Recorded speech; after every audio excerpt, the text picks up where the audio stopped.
Good morning, everybody. Lee Brower here, and welcome to this week's edition of Meaningful Monday.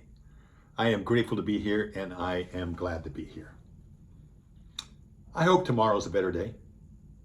I hope to go to Disney World next year.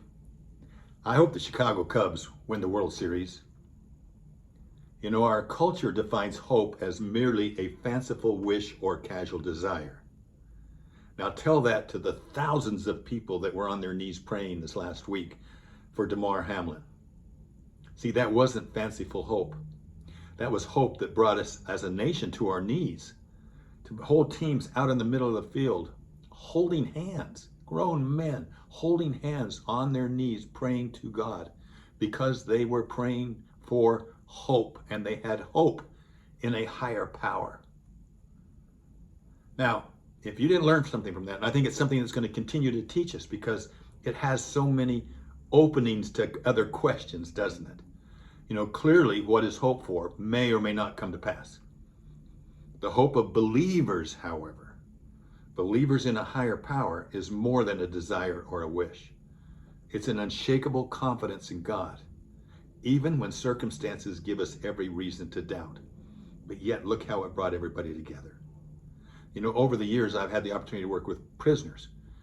And one of the things that I learned in working with prisoners in the state penitentiary is that they did not even understand the word future.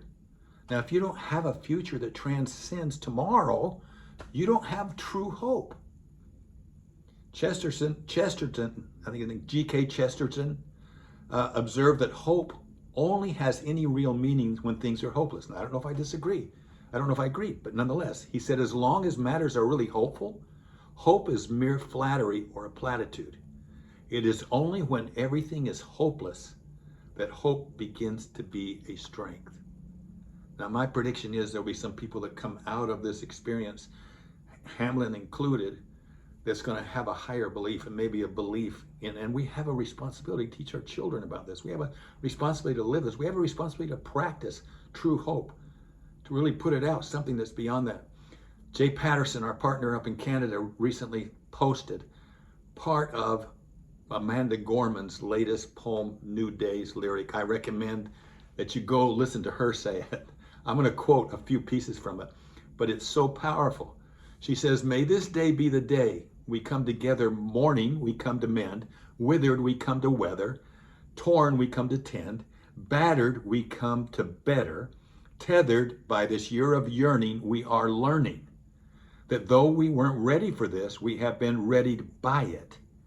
We steadily vow that no matter how we are weighed down, we must always pave a way forward. The hope is our door, our portal, even if we never get back to normal. Someday we can venture beyond it, to leave the known and take the first steps. So let us not return to what was normal, but reach toward what is next. What was cursed, we will cure. What was plagued, we will prove pure. Where we tend to argue, we will try to agree. Those fortunes we forswore, now the future we foresee. Where we weren't aware, we're now awake. These moments we missed are now these moments we make. The moments we meet in our hearts, once altogether beaten, now altogether beat. Come look. Up with kindness yet, for even solace can be sourced from sorrow. We remember not just for the sake of yesterday, but to take on tomorrow. And it goes on from there.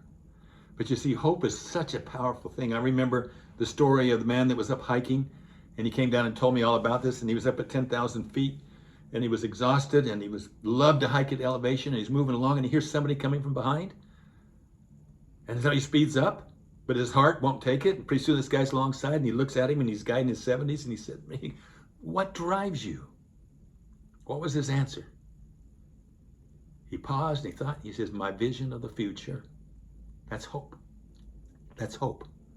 It's a belief in a higher power. It's a belief in something better. My vision of the future sustains my present agony.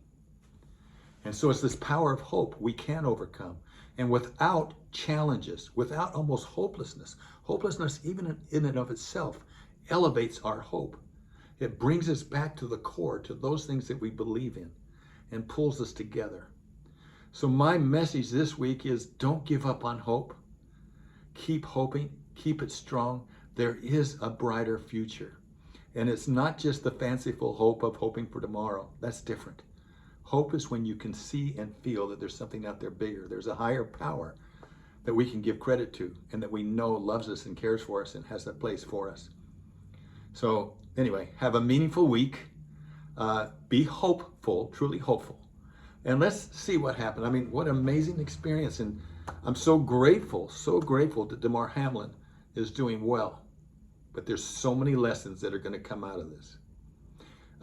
Desmond Tutu. Desmond Tutu. Okay, I'm butchering his name. Anyway, he said, hope is being able to see the light despite all the darkness. And then, I don't know who said this, but let your hopes, not your hurts, shape your future. Have a meaningful week. Be hopeful. Be hopeful. I'll talk to you next week. Bye-bye.